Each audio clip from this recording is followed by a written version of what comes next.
been a solid 5 minutes just sitting here collecting my thoughts. That was incredible. It was just, that was shit like out of a hunting movie. That was just like, oh my God, wow. I am so impressed with this right now. I cannot believe it. Just took this tank down like nothing.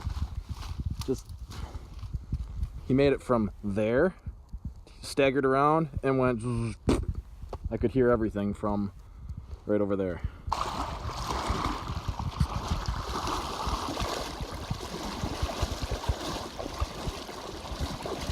This is a review of 2 things that the hunter is definitely going to want to be made aware of.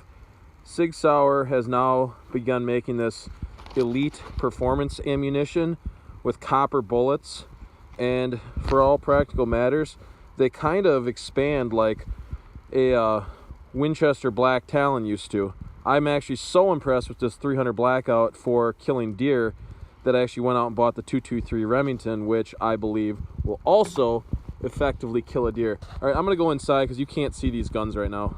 All right, like I just said a second ago, this is a review on 2 different items, the 300 Blackout pistol, and this is a review on the Sig Sauer performance ammunition. Let's start with a quick talk about the pistol. This I've owned for less than 1 year.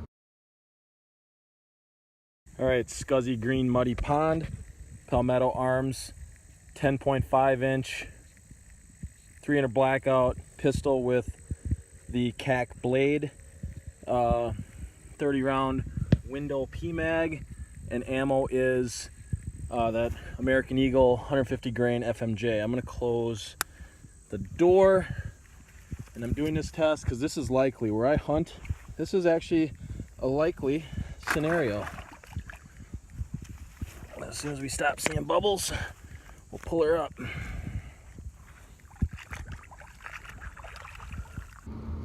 I actually have not had one single malfunction with this rifle.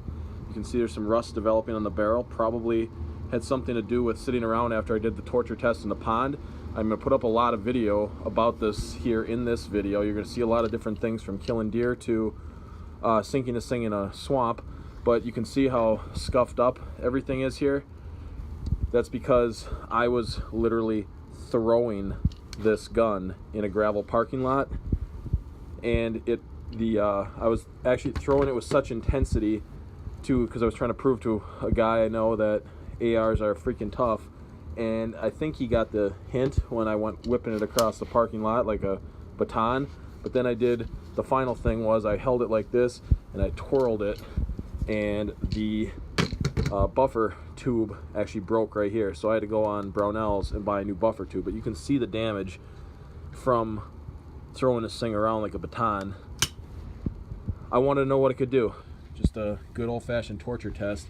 And yes, I do put Bravo Company gunfighter handles in all my stuff.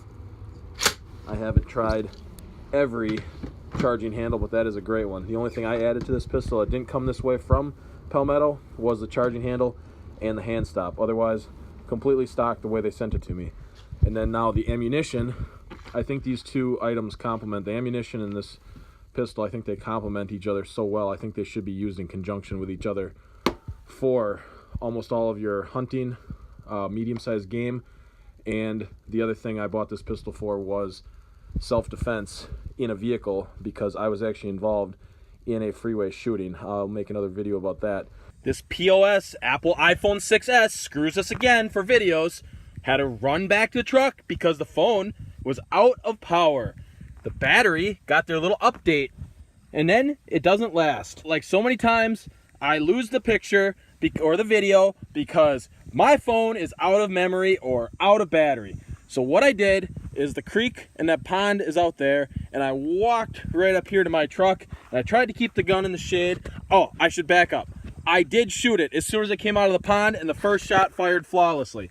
That's why the dust cover is open. Now, I guess you could say the gun's had a chance to dry out. You can see it's still covered in duckweed and other pond crap. So let's blow away the wheelbarrow.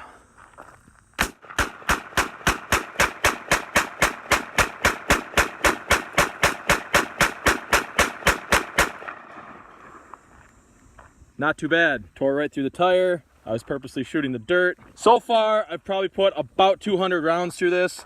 There's not been a single malfunction. So I know Palmetto's not rated like the top of the line AR, like a BCM or a Scotsman or a Colt or a whatever, but just call it like it is. So far so good, and this is the other reason I bought it. Makes one hell of a tight little truck gun. Because when you're sitting here, you need something short, and you need something big bullets, like heavy bullet size rather, to bust through windows and then still penetrate whatever you're trying to shoot outside of your vehicle. So by being this short, you can easily hop up in your truck with the door closed. It doesn't even hit. I can maneuver this thing around. If I was driving, my left hand would be on the phone or on the wheel instead of the phone. Easy. You could sit right here and bap bap bap bap bap bap bap bap bap bap bap bap bap bap bap bap bap bap. This combination of ammo and gun, I decided I wanted to get away from lead.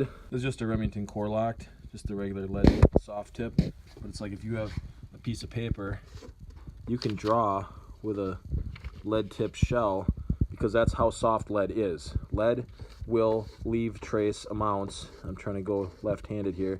Lead will leave trace amounts of lead in the game you shoot. So my decision to get away from lead happened last year in 2017, and it happened when at the same time it happened, I was actually stalking deer with my Romanian SKS, and I'm getting pretty good at stalking deer. I'll throw some pictures up here.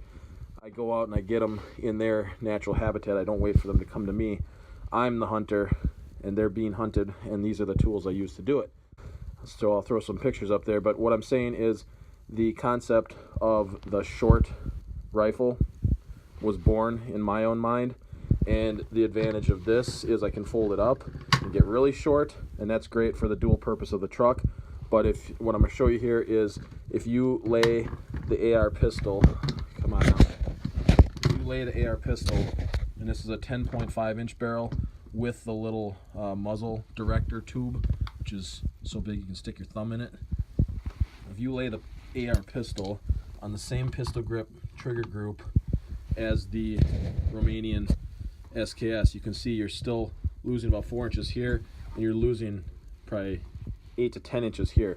The AR pistol is that much shorter than even something in the same power size category. And I did a lot of stalking with that SKS in the fall of 17, and I got a deer with it. But when you're out there for 6 to 8 hours, depending where you're hunting, that extra length snagging on the brush, and the pistol grip on a SKS is actually not very comfortable. This is a Tapco stock.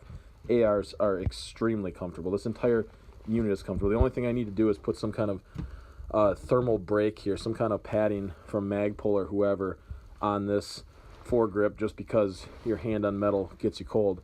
This ammo obviously appealed to me because of the all copper bullet, and I tried it, I shot it, it was very accurate. Most ARs are very accurate, but it was definitely minute of deer, so I tried it. I took it out for deer season, and I can certainly say that it's got an unusually long bullet in there, and these are some of the recovered. You can see some of the pine tree. I shot into the open face, the cut face of a pine log, and then I actually recovered these with a hatchet. So you can see some of the marks from where I had to dig that out with the hatchet. This was actually chopped off on the back with the hatchet, trying to extract it from the wood.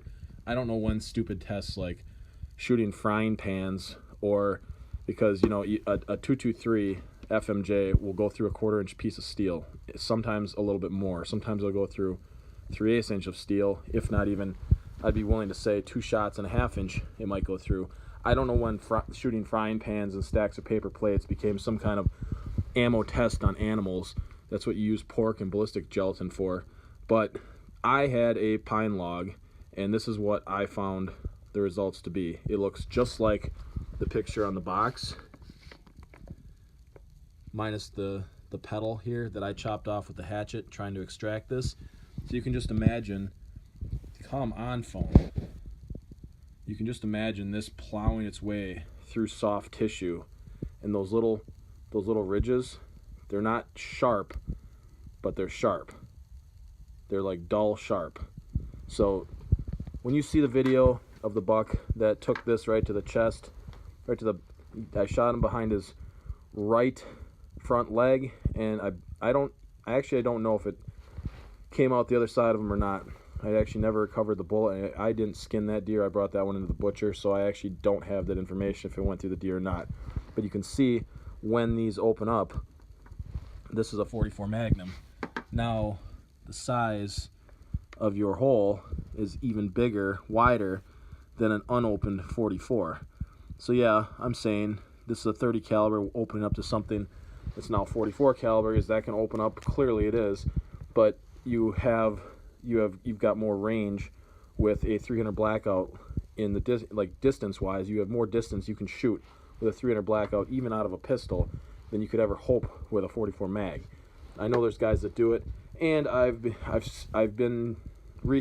a believer in the 450 Bushmaster because it takes a great array of common parts, and the big bullet and everything else, and yada yada yada. And Palmetto, maybe you just want to make us a pistol 450 Bushmaster if you're not already. I haven't been on your website in a while.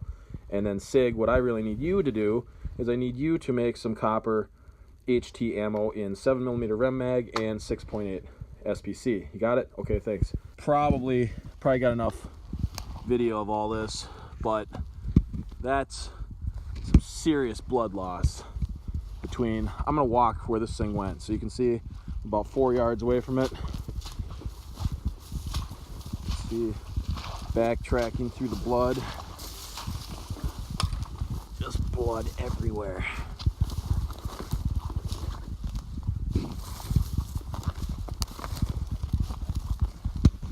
Still going, like the Energizer freaking bunny. And he was right about, nope, here's a little more blood. There we go. Oh, and hair. Nasty. Nasty, nasty, nasty. These things are insane. Yeah, okay, so here was his hoof tracks, and then I shot him right over there. Like, I was right over there, right over there. So, wow. Just freaking wow. Yeah, for those lead questions, entry, exit. And the owner of this buck just noticed, hold this thing steady. See that little flick of metal right there? That'll be lead. I don't think this buck was rubbing on anything else prior to getting shot in this hole with a 180 grain 300 Win Mag.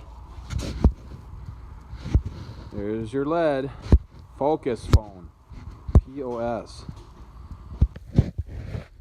Just a quick note on AR reliability too. ARs are extremely reliable, especially when you do the number one thing to enhance an AR-15, or if you were in the military, they obviously take the same magazines. Enhance one thing in your magazine and it increases your reliability exponentially. I was in the military for 8 years. I know what I'm talking about. I'll do another video on it later, but I want to introduce you, if you haven't been told this, if you have government magazines, regular mil-spec metal mag, which I actually like more than PMags because they keep their shape forever. But this yellow follower in here, this is made by Magpul. This is where you can change the reliability of your firearm about 90% better. It will not tip. If you can push the front of your follower in, and if the follower tips inside, and what I mean by that is it goes like this instead of going straight down, you need to take it apart at the bottom, throw that thing out, and go get yourself some Magpul enhanced followers. Or you can jump on the bandwagon with all the PMag stuff. All PMags have the enhanced follower in them. It will not tip. That's part of the reason that they're so reliable. I just like the metal mag more because you can hear the definitive click when it clicks on that in hot weather versus the plastic click when it goes into the gun. It doesn't make it do it, but it's hard to even make it click with a thumbnail when it's not hot out.